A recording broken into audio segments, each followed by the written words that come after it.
बड़ा अच्छा लगता है जब मुझे मेरे काम के लिए सराहा जाता है और सम्मानित किया जाता है, प्रोत्साहन मिलता है बेहतर काम करने के लिए। और मैं तहे दिल से चाहती हूँ कि आगे चलकर एक बहुत ही ज़बरदस्त और काबिल अदाकारा बन सकूँ, ताकि आप सबके दिलों में एक खास जगह बना सकूँ। मैम आज बहुत ब्यूटीफुल हम लग रही है न्यू ड्रेस में, आप क्या कहना चाहिए आज के दिन? काफ़ी अगर हम देखें सब हाँ, ये ड्रेस मैंने दुबई से ख़रीदा। बड़ा अच्छा लगता है जब कंट्रोवर्सी के दौरान कुछ अच्छे कॉम्प्लीमेंट्स मिलते हैं, वरना आमतौर पर सिर्फ और सिर्फ नकारात्मक ऊर्जा से झेलना पड़ता है। आपको बता दूं मैं कि जो फर्जी आरोप मुझ पर लगाया गया था हाल ही में, वो बेबुनियाद है। मैंने साइबर पुलिस से ये गुजारिश करी है कि तत्काल ये पता लगाया जाए कि क्या असल में राखी सावंत के सोशल मीडिया अकाउंट की हैकिंग हुई या नहीं, हाँ या ना, और अगर हैकिंग हुई तो किस आईपी एड्रेस से हुई और किस डिवाइस से हुई। अगर हैकिंग नहीं हुई तो मैं अनुरोध करती हूँ साइबर पुलिस से कि राखी सावंत को कड़ी से कड़ी सज़ा दी जाए। और अगर ये साबित हुआ कि शर्लिन चोपड़ा ने राखी सावंत के सोशल मीडिया अकाउंट की हैकिंग करी है, तो मैं इस अपराध के लिए सज़ा भुगतने को तैयार हूँ। और अगर ऐसा साबित नहीं होता है तो राखी सावंत को कड़ी से कड़ी सज़ा दी जाए।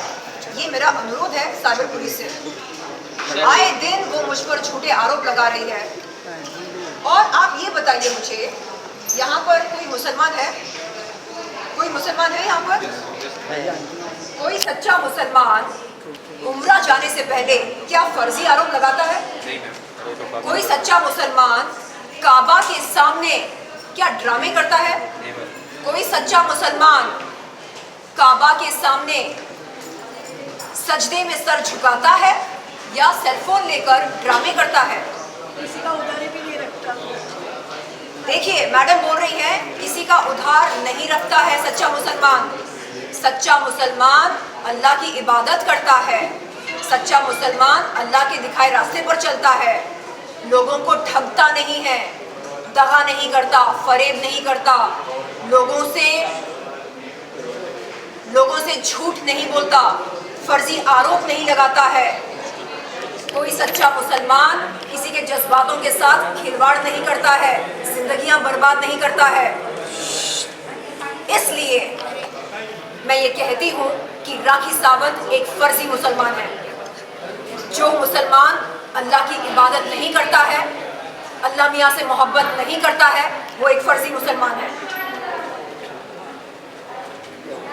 और बताइए आपने सुना कि आप बिग बॉस 17 में जाने वाली है, कितनी बाकी सच्चाई है, कुछ अगर आप बता सकें। देखिए, बिग बॉस एक ऐसा मंच है जहां पर कोई कितना ही शातिर क्यों ना हो, उसका नकाब उतर जाता है।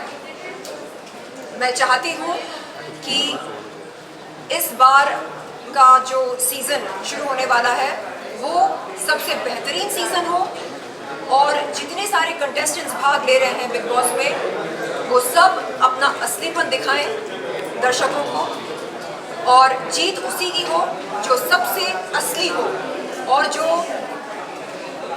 बिग बॉस के घर में रहकर अपनी असलियत को ना भूले, वहाँ पर कैमरास के सामने कोई दिखावा ना करे, वो जैसा है बिल्कुल वैसे ही खुद को पेश करे।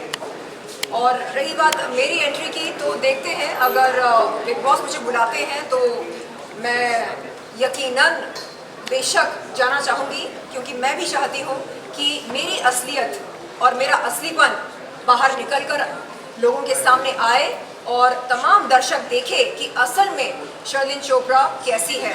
क्या मेरे दो मुंह हैं या एक मुंह है? क्या मैं माइंड गेम्स खेलती हूँ या नहीं, असल में मैं कैसी हूँ, मैं चाहूँगी कि ये सब दिखाई दे। मैम जवान टेलर भी आ रहा है, उसके बारे में क्या कहना चाहेंगे? जी? जवान टेलर आ गया है, उसके बारे में क्या कहना चाहेंगे? कौन सा ट्रेलर? जवान। जवान। अच्छा, मैं शाहरुख खान और उनकी पूरी टीम को मुबारकबाद देना चाहूँगी और ढेरों शुभकामनाएं देना चाहूँगी।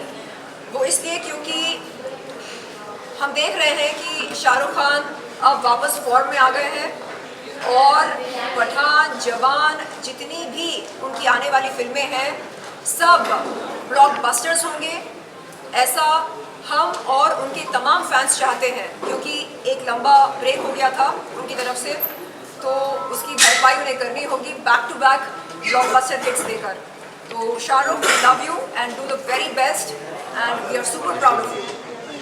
आपके कुछ वीडियोस देख के जो लोग कमेंट कर रहे थे कि राखी जी मीडिया के सामने आते हैं, शर्मिन जी के बारे में बोलते हैं, शर्मिन जी मीडिया के सामने आते हैं, राखी जी के बारे में बोलते हैं, इन दोनों एक दूसरे के बारे में बोल रहे सिर्फ अपनी पब्लिसिटी के लिए, उन लोगों के बारे में आपको क्या कहना है? देखिए, दर्शकों से मैं बता दूं कि ये शुरू कैसे हुआ, ये जो सिलसिला है कैसे इसकी शुरुआत हुई।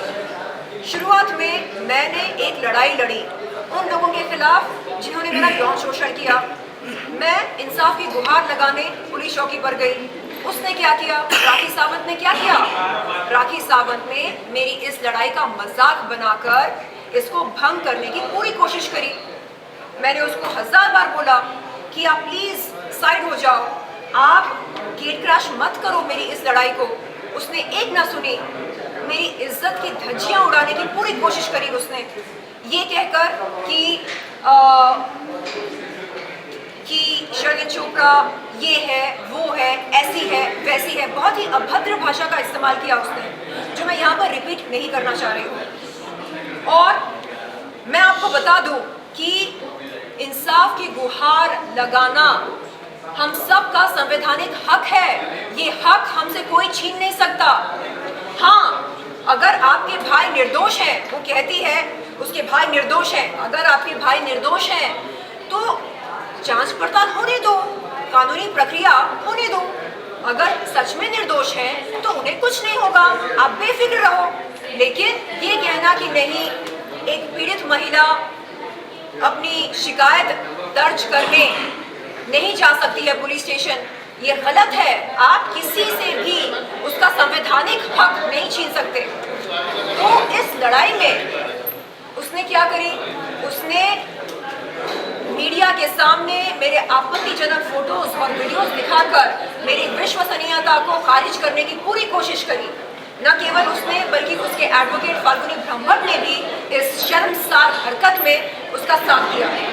और 8 नवंबर 2022 के दिन उन दोनों पर अंबोली पुलिस चौकी में एक FIR दर्ज हुई। उस FIR के दर्ज होने के बाद राखी और राजश्री दोनों मेरे घर आते हैं। राखी ने राजश्री के सामने, मेरे सामने रोकर माफ़ी मांगा और कहा कि वो अपने किए पर शर्मिंदा है।